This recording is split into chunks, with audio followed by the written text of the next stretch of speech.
নির্বাচন করতে আসে, আপনাদের কাছে ভোট চাইতে আসে, আপনারা কি সেটা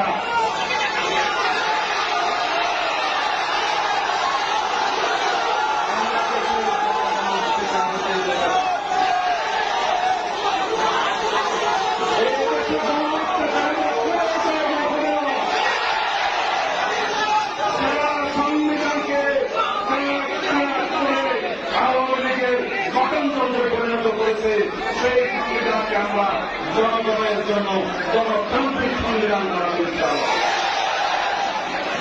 আজকে কয়েকটা কথা আপনারা সবাই বাংলাদেশের মানুষ, বাংলাদেশের নাগরিক, বাংলাদেশি পরিচয়ে আপনারা বাংলাদেশে বসবাস করবেন। আমরা কেউ হিন্দু, মুসলমান, বৌদ্ধ, খ্রিস্টান কাউকে ভেদাভেদ করব না।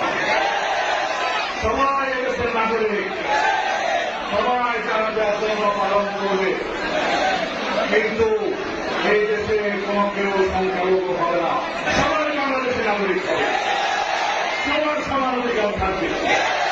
ওই সমস্ত কেউ চাকরি নিতে দেশে থাকবে না। আমরা সবাই বাংলাদেশি, আমরা সবাই রাজা এই বাংলাদেশের